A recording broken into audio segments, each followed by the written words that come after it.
Assalamualaikum warahmatullahi wabarakatuh. Perkenalkan, nama saya Farhan Amnan Mulisi dengan di nomor induk mahasiswa 2106111100094. Saya merupakan mahasiswa dari Fakultas Ilmu Pendidikan, Program Studi Pendidikan Guru Sekolah Dasar dari kelas 1C Universitas Trunojoyo Madura. Pada kesempatan kali ini, saya akan menjelaskan materi dari Kitab Ta'limul Muta'alim untuk memenuhi tugas UTS Ilmu Pendidikan dengan dosen pengampu Bapak Ahmad Sudi Pratikno SPD MPD. Sebelum memasuki ke pembahasan, saya akan menjelaskan terlebih dahulu apa itu Kitab Ta'limul Muta'alim. Kitab Ta'limul Muta'alim merupakan kitab karangan dari Syekh Az-Zarnuji, di mana kitab ini membahas tentang adab-adab seorang penuntut ilmu, entah itu murid ataupun mahasiswa, sebagai kunci sukses dalam belajar. Oleh karena itu, sangat penting bagi para pelajar untuk mengetahui hal-hal yang berhubungan atau yang menjadikan manfaat ilmu yang dipelajarinya kelak. Materi yang akan saya bahas yaitu ada dua. Yang pertama, adab ketika seseorang menuntut ilmu. Yang kedua adalah adab menghormati guru. Yang pertama adalah adab ketika seseorang menuntut ilmu.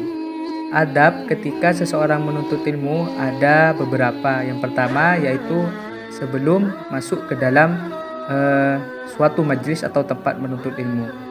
Sebelum kita masuk ke dalam suatu majelis ataupun tempat menuntut ilmu, kita harus dianjurkan dalam keadaan suci, berpakaian rapih dan bersih, suci dari kotoran, menggosok gigi setelah makan, dan yang terakhir menggunakan wangi-wangian.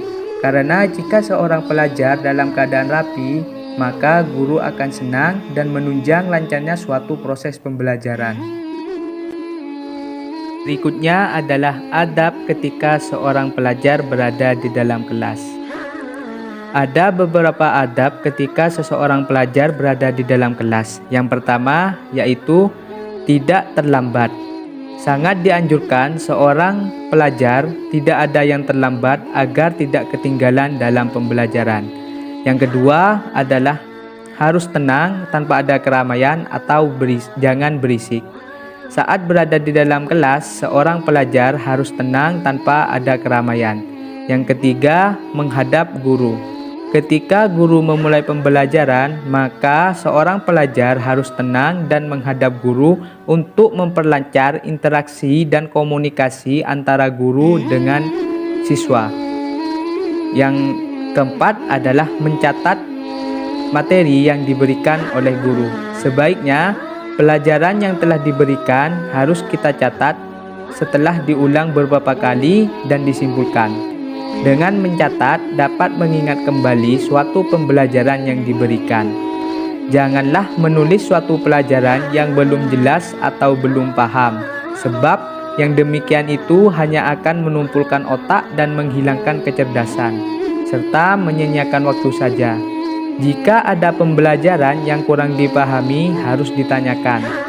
Jika seorang pelajar merasa mudah ataupun meremehkan dalam memahami pembelajaran dan tidak mau rajin, akhirnya selama-lama menjadi terbiasa menganggap mudah sesuatu, maka dengan kata yang sedikit saja dia tidak bisa paham apalagi yang banyak. Kemudian adab ketika saat pembelajaran selesai.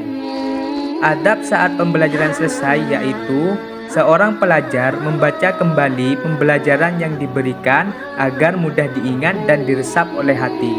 Sebaiknya bagi pelajar itu rajin dalam memahami suatu pelajaran yang diberikan oleh gurunya dengan cara berangan-angan, berpikir, dan memperbanyak mengulang.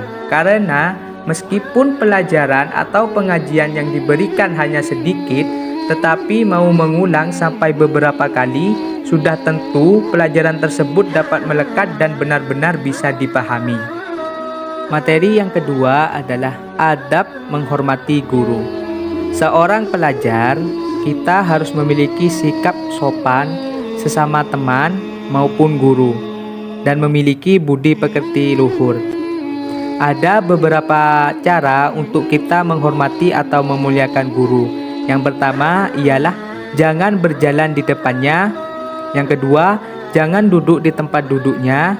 Yang ketiga, memulai berbicara kecuali mendapat izin dari guru. Yang keempat, yaitu jangan banyak bicara. Yang kelima, jangan sampai mengetuk-ngetuk pintunya, tetapi sabarlah sebentar, tunggu sampai guru keluar, sampai beliau keluar.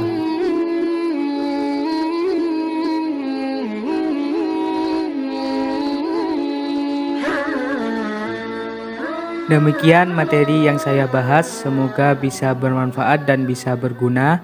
Saya mohon maaf apabila ada kata-kata yang kurang berkenan. Saya akhiri dengan pembacaan Subhanakallahumma wa bihamdika asyhadu an la ilaha illa anta astaghfiruka wa atubu ilaik. Assalamualaikum warahmatullahi wabarakatuh.